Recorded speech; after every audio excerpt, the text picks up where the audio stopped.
Veliki pozdrav i dobrodošli u novo izdanje emisije Oni vole Srbiju. Naš današnji gost je košarkaš i Crvene zvezde Džoel Bolomboj. Da ne gubimo vreme, idemo da ga upoznamo i da čujemo njegovu priču.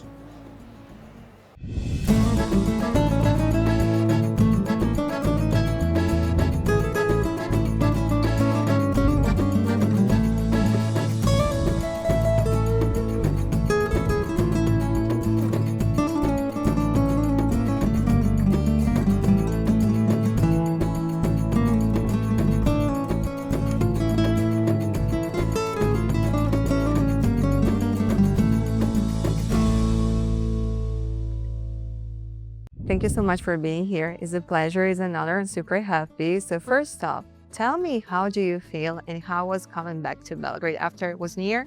Was more than a year? Yeah, it was pretty much just the year mark, but it felt really good coming back. I think for me, I was a little bit, in America we call it like antsy. It's not really nervous, but it's not really like scared. It's maybe adrenaline, excitement, or something like that. And I say that because I'm not a person that's like all about attention. I'm never like, oh, look at me, like the spotlight. But I think like me coming back, there was just so much attention on it. Just because of my injury. I had been gone for so long.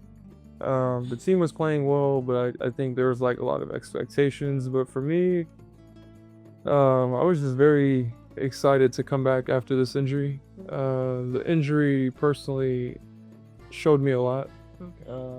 But no, like it was really cool to come back. I think it was like the special moment. I think it made me realize, I guess, how much people in Serbia and like just Red Star fans and people within the club, I guess, like really genuinely cared for me and like my health. Because sometimes you play in a team and you're just there, you get injured, and it's the next stop. It's always like the next team, right? But for me here, it felt like, you know, it was kind of like a family. There was like a connection established. So I think me coming back, it was really cool, like a special moment. Okay. I don't want to dig in too much in the injury situation because I can imagine, Joel, how tough was, especially psychologically for you, but you overcome that and you're good right now. And I just wanted to ask you, and I promise later I won't talk about injury anymore. So this is probably the biggest challenge for an athlete, the injury and this healing process, the recovery process. So how challenging was that actually? It was really challenging. My injury was like a very, very serious injury, especially in the foot. It was rare. It doesn't happen a lot. And I think the way it happened was surprising because I caught a rebound and I landed on somebody's foot, and that was it. Initially when it happened though, in my head I was like, oh, I broke my foot, because I felt it. Like I've never broken a bone in my body, but when the injury happened, I knew like, okay, I think maybe this is what it feels like to break a bone. So I was like, okay, I broke my foot. And then I told Cody, I was like, man, I think I broke my foot. And then we did like all the imaging and stuff. And long story short, later, they told me exactly what I had, and I'm open about it. I can talk about it. But it's called like a Liz Frank injury.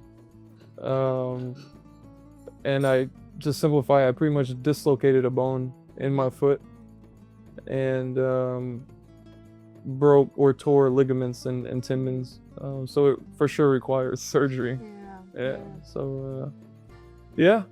You know why I wanted to ask you this? Because sometimes people generally are not seeing the wider picture. Okay, you know, you have this physical problem and you're gonna fix that with the doctors, but is here the biggest challenge when you know that you cannot help your teammates, that you cannot play, you cannot do what you like the most. So for this reason, I asked you how challenging it was, especially psychologically, but I'm glad that you're smiling while talking about it because now you're good. When I started my rehab, my goal was to come back better than before, and I think I definitely accomplished that. But injuries are tricky because sometimes you don't really have control over a lot of things. You can look at a regular person and they may not look athletic or they may not be strong, but maybe their body is like a great healing, you know? So with me, there's just a lot of things that I couldn't control. It didn't matter how strong I was, how physical I was, how athletic. It was just the way the body is, the way the bone works. So I think like it was definitely challenging mentally. But it first started with like the surgery. They had to take the bone that popped out of place and put it pretty much in the exact place like before the injury. Because if we would have left it out of place, it would have healed like that, and it would have just messed up the biomechanics, and it would have caused like knee problems and just hip problems like later down the road. So the first thing was like the surgery. I remember I did the surgery, and I woke up after the anesthesia, and in my head I was just thinking like, man, what did they do to my foot? You know? So yeah, like it literally, and I don't over exaggerate, it took me like 6-7 months to walk normal. But yeah, like the surgery was a big part of it, and then just getting my range of motion back. Like I said, like it is a complicated injury, but like even when you tear an Achilles or like ACL, you just don't know how the body's gonna heal, right? There's a lot of things that you just can't control. So I think for me, a lot of things worked in my favor, and there was definitely like complications. Yeah, it was definitely challenging mentally. I remember at the 6-week mark, I was supposed to get my stitches removed. And I was in Texas at my house, and it was raining like really bad. And I was on crutches, and I had to go from my front door to the car. So I couldn't use the scooter because it was really raining. So I had my crutches, and I remember I took a step with the crutches, and it was so wet outside that I slipped. So I slipped, and I put like 100% weight on my foot, and in my head I was like, man, I think I damaged it even more. But like long story short, ended up getting my stitches removed. My foot did react, it swelled up a little bit more and stuff, but the next day I had an x-ray, and they said nothing happened, the bone is strong, everything looks good, so just you keep going on the rehab process. But it was challenging for sure. I remember like when I came back, I was having like flashbacks because like not in a bad way, but like just memories popped up in my head. For example, when I entered the Starks Arena, the last time I was there, I was rolled out on a stretcher into the ambulance. So that was like the last memory I had. So it was a good feeling to come back. But even like another memory I had is like going to the court. So like I came to the Starks Arena, and then we had a film session. So usually the film room, you go around the arena. So I hadn't gone to the actual court yet. So we did the film session, and then we came the back way into the arena, and it was like the same exact spot where I got hurt. But no, I think at the end of the day, like for me, I know the amount of work I put in, like the sacrifices, the commitment, the dedication I had. So I knew it would work out good. But again, that's my mindset. But at the end of the day, you don't know, because maybe the body just doesn't heal like you want it to, or maybe things take longer and just like normal complications. So for me, I guess just overlooking that, like it was step by step. It wasn't like a single moment. It was just everything I did up until that point. So by the time I returned to play, I felt confident. I felt like I was 100%. Okay. That was the biggest thing. I think had I not felt confident, I think I would have had issues going out there mentally. Okay, I just wanted to say that everybody can see that you're putting a lot of effort, passion, and time in what you're doing, and being back after a year and playing like you're playing after this pause is amazing. So congratulations for that. Well, let's go to another topic. And first off, tell me, should I call you Joel or Joel? I say it just depends where you're from. My parents call me Joel. Okay. Kind of derives from a French name, Joel. Your mom calls you Joel for that? And I heard that. Too. Okay. Yeah, they both do, but yeah. Okay. In America, they say Joel. So I just leave it up to the person. I have a preference. Okay. It was interesting to me because now I would like people to get to know you, get to know Džoel Bolomboj, because you have a very interesting story, very interesting heritage. Because tell us more about your mom is Russian, right? Yeah. And your dad is from Congo. What a great mix. I know, right? Yeah, so maybe one day they'll be here and they can tell you the story, but from what they told me, my parents met in Moscow, Russia at university. And I forget the story, but I think my dad had seen my mom and really liked her and I guess was really into her, but he was like afraid to to talk to her. And I think they somehow got reconnected at a dentist appointment. I think my mom had to go in for like a tooth procedure, or maybe it was like a general checkup. But she found herself at the dentist office, and I think maybe my dad like followed her or something like that. But yeah, that's how they met at university in Moscow. And then a little bit later, in 1994, I was born. We bounced around maybe the next 6 years between like France, Ukraine, Russia. I've actually never been to Africa. Okay. But yeah, I spent like my childhood days there, 6-7 years, and then they decided to move to America. Okay. Okay. Were you planning to go to Congo, maybe to visit your family, your dad's family?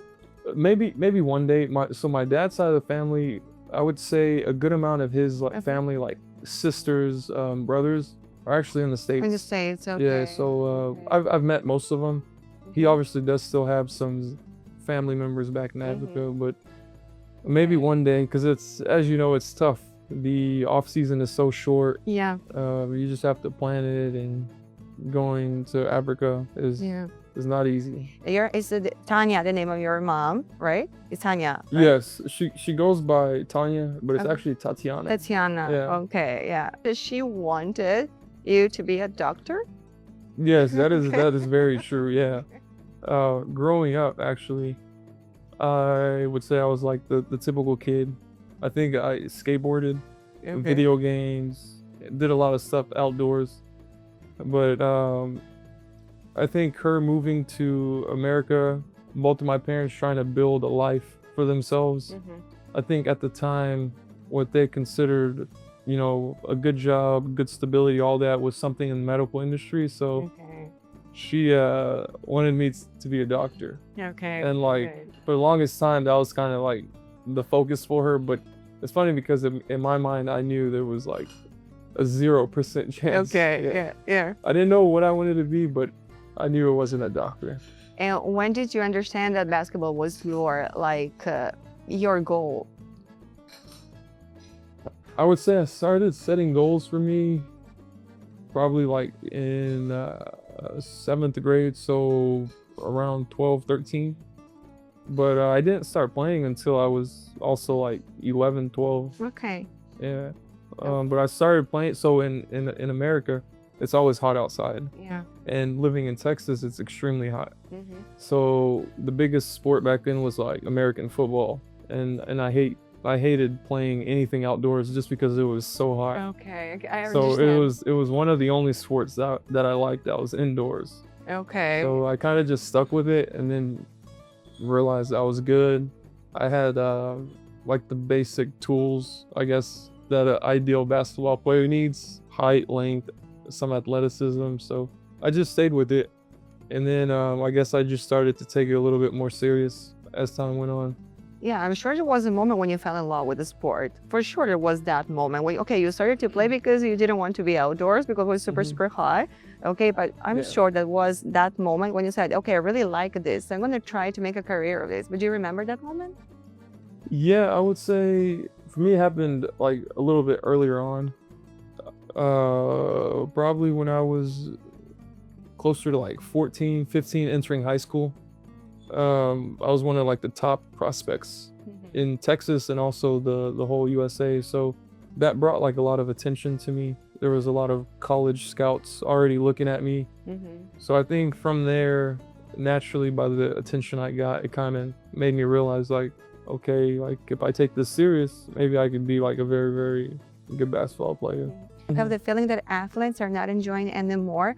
They're like playing basketball. Okay, this is just my job. I'm not enjoying anymore. What's your opinion? Do you still love playing basketball? Do you still have this kind of boost when you're playing?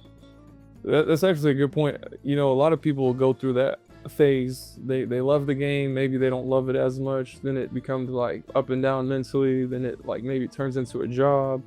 For me, I would say when I entered the NBA, that's when I was like, I guess I always loved the game. I think to be in this position, you have to have like some love that goes towards it, because it's like every day, a lot goes into it, you know.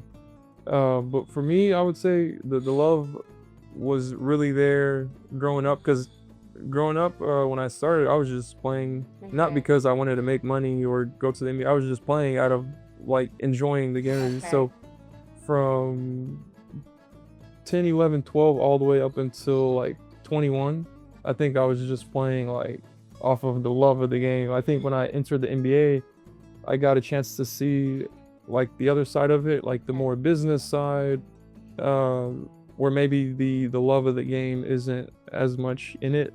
But for me personally, the love of the game has always been there to some degree. But like with anything, a basketball player, I don't know, maybe someone who works in a restaurant or in a school, there's good days, there's bad days. You know, I'm sure the regular person also gets like tired of their job. Like with anyone, you know, we're all human, and sometimes we get to the point where mentally like we need a break or whatever that may be. But yeah, because a lot of people they don't realize our schedules, what goes into being a basketball player. They may just see like, oh, you travel to all these cool places and you get to see like, but you're sitting on only the hotel and the gym. That's the thing. Yeah, because a lot of people will be like, how are you going through that? Or like, what's the problem? I don't see like you playing basketball. So they don't understand. Like it's like every single day, even the summers, like you take your time off, but you just have to stay like ready, because the off seasons are short. You want to come back ready. So I would like to know, how were you as a kid? I was always like really locked into like whatever I did, whatever it may have been. I felt like I always tried to be like that best whatever. But no, was like a regular kid. Before I played basketball, I skateboarded. Okay. I liked skateboarding, video games, and that was really it growing up. Because now I'm talking to you and I can see a very mature person, very polite, very calm. And I was wondering, okay, is this a process? Did you change throughout the years, or you have always been like this? But as I understand now, you have always been like this, right? I wouldn't say to this degree. Yeah, I think it was like fine-tuned, especially when I guess realized what I really wanted to do. But I think it was always there. It was always there a little bit. Yeah. But maybe not this intense, I guess. Okay. Yeah, but it was always there. I definitely was like a little, I don't want to say shy, but just kept to myself. Okay. Like if you don't know me, I like to keep to myself. I feel like for me, it's not natural in my personality to just go around speaking to everybody. To me, it takes like a lot of energy. Okay. Yeah. How do you feel when people is approaching you, when someone is asking you for pictures? Do you feel comfortable, or you're like, okay, guys, I'm a little bit shy, I don't feel comfortable in this situation? No, I feel pretty comfortable. I think it's actually like really cool, because I don't see it from their side. I just see it from my side. Like I'm a professional basketball player, but I think it's like, just thinking about it, I think it's really cool that we've gotten to such a level that someone's like, oh, I want to take a picture with you, like, can I have your autograph? You know. So I think it's like really cool, especially being in Serbia. I think the Serbian fan base, especially like Red Star, is like on another level. There's I mean, I can't really think of any other clubs or teams out there that have like what we have here. Maybe there's like one, but what we have is like kind of one of a kind and truly unique. Yeah. Yeah, earlier you played for Olympiacos and Red Star and Crvena Zvezda and Olympiacos are like brother clubs, and this energy is amazing. I think no one in the world has this. So how do you feel when you're playing this game? No, I feel it, and I can tell for sure. Like even playing with like Olympiacos and then coming here's like another level. Okay, for sure. okay. That's why I said I really can't think of like any other teams that like have this atmosphere that we have here. So yeah.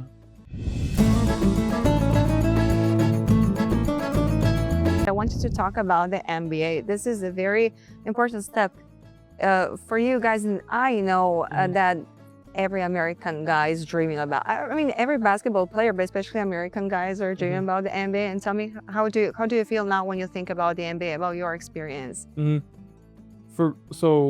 Yeah, I think as an American guy, definitely like the goal is NBA. But I think now it's gotten to the point to where international basketball and the level of it has risen so much to where it's like, okay, there really are other really good quality options other than the NBA.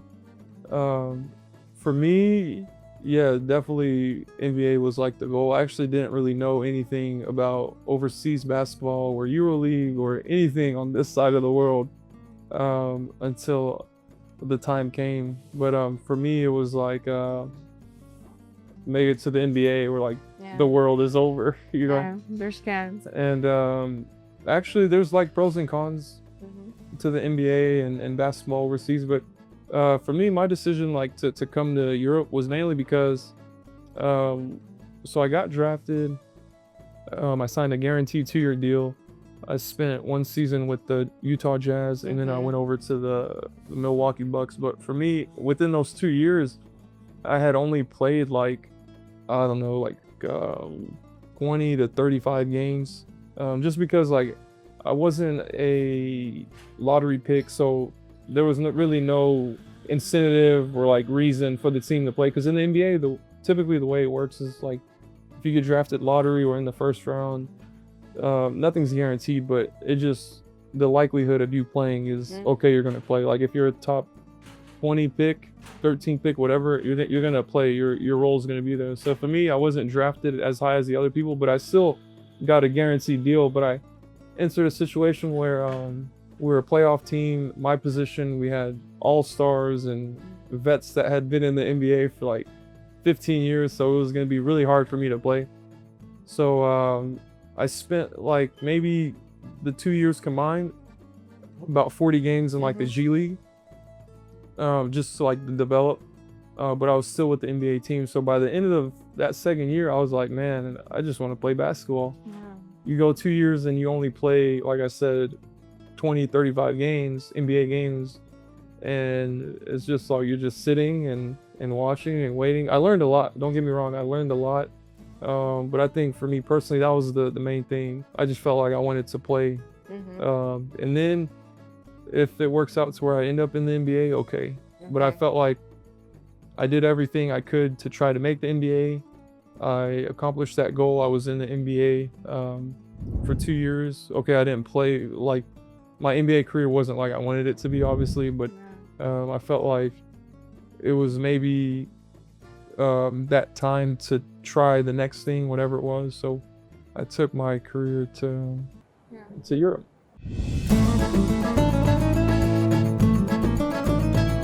$500 order, right? Okay. And again, nobody would eat it, but they just try to give you like these tasks. Yeah. Okay. Things to do. But the popcorn, the way that happened was it was my teammate's birthday. Okay. At the time, and he told me he wanted a strawberry cake. It was a specific strawberry cake, and he told me I had to make it personally, like me.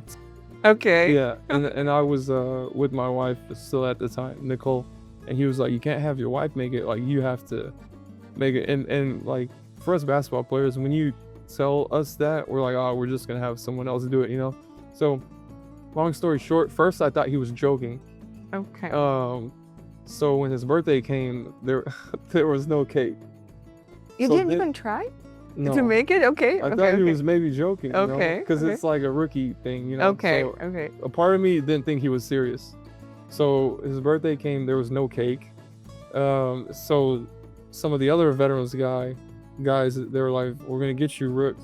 And we're gonna get you. So I didn't know what that meant exactly. But long story short, like 2 weeks later, we had practice, and I knew something happened because I had taken off my clothes, I put it in my locker, and my car keys, I put them in my pants. And when I came back out, my keys were out in a random spot. So I was like, man, I wonder if they did something. So they took my car, they took all the tires and the wheels, and they put it on like big stones, and then they filled the whole car with popcorn. Oh my. They filled the whole car with popcorn, and it was really bad. And I'm not one to like get mad or upset, but that day I was very, very mad.